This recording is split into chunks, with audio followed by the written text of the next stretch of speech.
Ikinalungkot ng grupong Worldwide Fund Philippines o WWF ang pagkamatay ng buhayang si Lolong. Hindi na raw ito dapat maulit sa iba pang buhaya. Kaya ang panawagan nila, magtayo ng napakalaking kulungan para sa mga mahuhuling buhaya o kaya naman ay hayaan na lang silang mamuhay sa natural nilang tahanan. Nakatutok si Jamie Santos. Malaking kawalan daw si Lolong sa Pilipinas dahil nawala sa atin ang titulo bilang may hawak ng pinakamalaking nahuling buhaya. Ang hamon daw ngayon, paano mabubuhay ang mga buhaya sa mundo ng tao.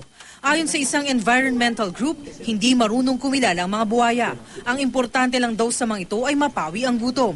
At para hindi naman daw mawala ng saysay ang pagkamatay ni Lolong, dapat gumawa ng buffer zone sa Agusan Marsh kung saan siya nahulit ang iba pang malalaking buhaya. Baka pwedeng mangisda doon sa area nila, pero kung magtatayo tayo ng mga bahay doon at mag-aalaga tayo ng mga manok o baboy by the water's edge, we are inviting disaster. Sakaling may mahuli muling malaking buwaya, mainam daw na magkaroon ng kulungang aabot sa kalahating ektarya ang laki at maraming tubig katulad ng natural habitat ng mga ito. The least that we can do is gayahin kung ano mukha ng habitat niya.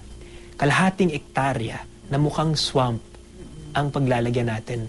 This will increase the chances na kahit na hindi na sila out in the wild where WWF feels they belong, they will at least be allowed a small sense of the past lives that they were living.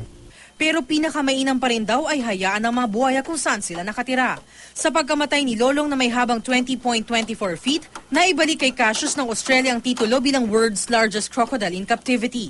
17 feet at 11 inches ang haba ni Cassius. Pero mas mahaba raw sa kanya si Pangil ng Davao Crocodile Park na may habang 18 feet base sa pagsukat ng kanyang mga caretaker.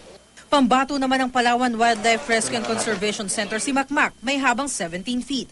Nasa Palawan din si Valentino na may habang 15.5 feet, kasamang isa pang buwayang Valentina na may habang 11.7 feet.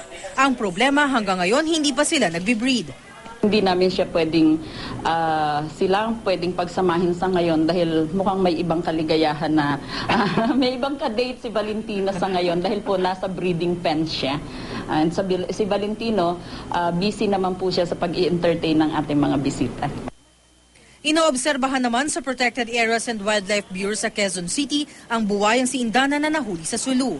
Gumagaling na raw ang mga sugat nito pero 3 buwan mula nang mahuli ay hindi pa rin ito kumakain. Ino-offeran siya ng iba't ibang food pero so far hindi pa siya nag-feed.